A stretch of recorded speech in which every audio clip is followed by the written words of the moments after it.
Almar'u ma'aman ahabba. Seseorang akan bersama dengan orang yang dicintainya. Hadis riwayat Al-Bukhari nomor 6169.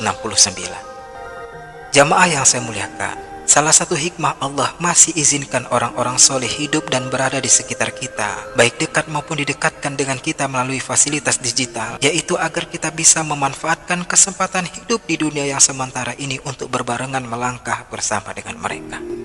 Sehingga kalau kita jeli melakukan tadabbur Al-Quran, jangankan kita manusia yang Allah katakan sebagai fi ahsani takwim, yaitu sebaik-baik bentuk penciptaan, seekor hewan anjing saja yang menurut pendapat mazhab Syafi'i dan mazhab Hambali merupakan hewan yang najis secara keseluruhan, baik segala yang kering dari anggota tubuhnya ataupun yang basah. Tetapi jika hewan anjing ini membersamai orang-orang soleh, bahkan apalagi menunjukkan sikapnya melindungi orang-orang soleh, maka hewan anjing ini pun menjadi mulia di hadapan Allah Subhanahu wa Ta'ala. Bahkan nama dan kisahnya diabadikan dalam Al-Quranil Karim, yaitu di dalam surat Al-Kahfi.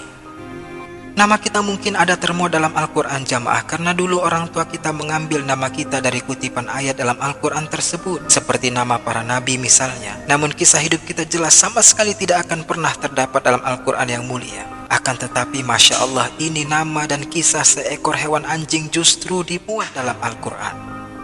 Dikisahkan pada zaman dulu ada seorang raja yang kejam dan melarang seluruh rakyatnya menyembah Allah Subhanahu wa Ta'ala. Jika perintah ini tidak dipatuhi, maka rakyat akan disiksa dan akan dibunuh. Sehingga kemudian di tengah ancaman itu tidak ada pilihan bagi seluruh rakyat melainkan mematuhi rajanya, kecuali 7 pemuda yang memilih melarikan diri demi mempertahankan keimanan mereka.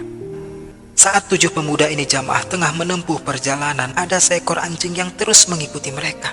Dan ketika semua pemuda itu tibalah di dalam sebuah gua, anjing inilah yang menjadi penjaga pintu gua tersebut jamaah. Sehingga sampai tiba waktunya ketika Allah Subhanahu wa Ta'ala menidurkan mereka semua di dalamnya, hewan anjing ini pun ikut mengalami tidur panjang seperti yang dialami oleh ketujuh para pemuda soleh tersebut. Firman Allah Subhanahu wa Ta'ala dalam surah Al-Kahfi ayat 18, dan anjing tersebut membentangkan kedua lengannya di depan pintu gua. Masya Allah. Dalam surah Al-Kahfi itu sebanyak 16 ayat menceritakan, yaitu ayat 10 sampai ayat 26. Ketujuh pemuda dan seekor anjing tersebut tertidur selama 309 tahun tanpa mereka sadari.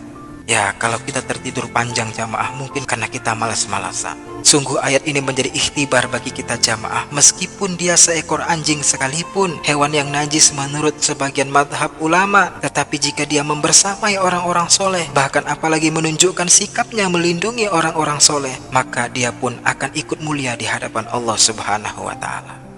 Maka semoga di momen tahun baru Masehi ini semakin meningkatkan keimanan serta ketakwaan kita kepada Allah Subhanahu wa Ta'ala, meningkatkan kecintaan kita kepada Nabi Muhammad SAW, dan juga semoga menjadikan kita pribadi yang senang membersamai orang-orang soleh serta menolong perjuangan orang-orang soleh tersebut di jalan agama yang kita cintai. Wallahu a'lam bishawab.